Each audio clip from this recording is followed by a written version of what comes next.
Bonjour et bienvenue sur Teacher Tips, la chaîne où je donne des tips, des conseils aux teachers. Alors aujourd'hui, on continue notre petite série sur la motivation. Comment motiver nos élèves intrinsèquement, c'est-à-dire comment leur donner une vraie envie de venir en classe et de se joindre à nous. Aujourd'hui, nous allons parler Harry Potter, Spider-Man, Pat' Patrouille. Je vous explique ça tout de suite. Une teacher, the tip, the tip. Et n'oubliez pas de vous abonner, de partager et de liker. Alors vous vous demandez ce que Harry Potter et Spider-Man viennent faire ici? Eh bien, je vais m'expliquer tout de suite. Vous devez, et c'est mon conseil du jour, vous intéresser à ce qu'aiment vos élèves. Alors on va décliner ce conseil en plusieurs mini-conseils parce que ça va bien évidemment dépendre de l'âge de vos élèves et de la matière que vous allez enseigner.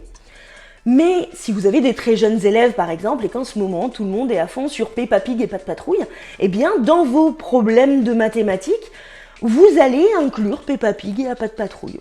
Par exemple, au lieu d'avoir John a 5 billes et Mila en a 3, combien ont-ils de billes ensemble?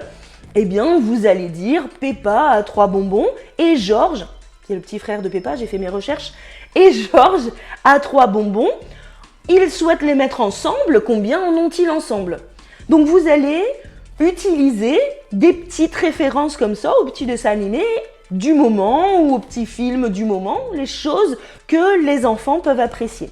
Encore une fois, ça va dépendre de l'âge de vos élèves. Si vous allez travailler par exemple la répartition, vous êtes déjà dans des classes un petit peu plus grandes, alors vous pouvez avoir Peppa, George et Suzy. Suzy, c'est la meilleure copine de Peppa. Encore une fois, j'ai fait mes recherches. Donc vous pouvez avoir Peppa est avec George et Suzy. Elle a 27 bonbons et souhaite les partager pour que tout le monde en ait le même nombre. Combien de bonbons auront-ils chacun? C'est tout à fait possible. Mais si vous allez être en CM2 et que vous allez travailler sur la division avec un problème similaire, vous n'allez pas sortir Peppa a 7267 bonbons, elle souhaite les diviser avec Suzy et George. Là, on n'est plus du tout dans quelque chose que les enfants apprécient. Ça va être plutôt quelque chose du genre Harry Potter à 3722 dragées surprise de Bertie Crochu.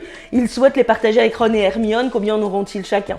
Donc, voilà, il faut s'adapter à l'âge de vos enfants. Maintenant, je passe plutôt aux collégiens. Si vous êtes en collège, intéressez-vous aussi aux chanteurs que peuvent aimer vos élèves.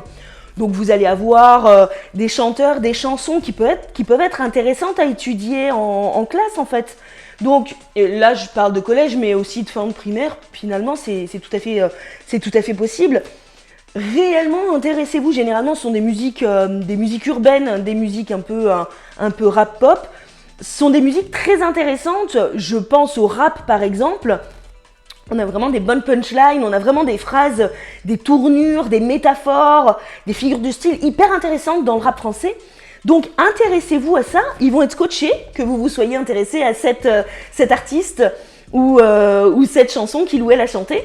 Donc ils vont être vraiment scotchés de ça et dites-vous que bah oui, il y a peut-être 3-4 gros mots qui traînent par-ci par-là. Oui, il y a peut-être des erreurs de français qui traînent par-ci par-là, mais il y a du bon à chercher dans tout. Prenez le temps de vraiment analyser ce que vos élèves aiment. Vous allez trouver des références intéressantes.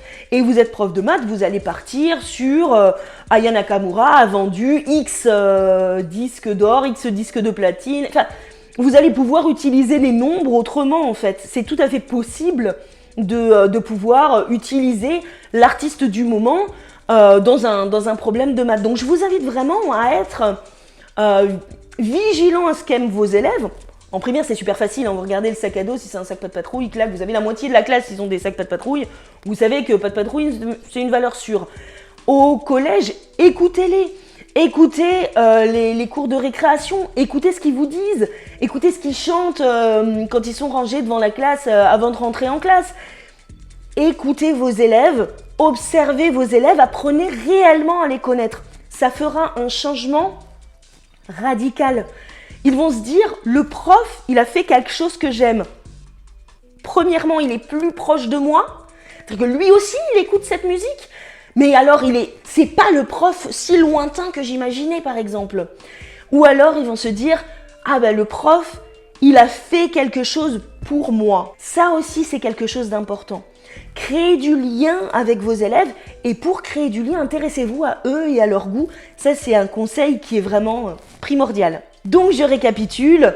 Intéressez-vous à vos élèves et incluez dans vos exercices ou dans vos études de texte ou dans votre travail des références à ce qu'ils aiment. Voilà, c'est tout pour le conseil d'aujourd'hui et j'espère qu'il fera de vous un meilleur enseignant demain qu'hier. Et retrouvez-moi aussi pour des formations sur mon site r-learning.org dans la rubrique Teachers, enseignants, formation en français. Et s'il vous plaît, privilégiez l'achat de mes formations directement sur mon site au lieu de passer par le moteur de recherche de Udemy, car sinon ils se servent allègrement et je ne touche qu'une petite partie de ce que vous avez payé.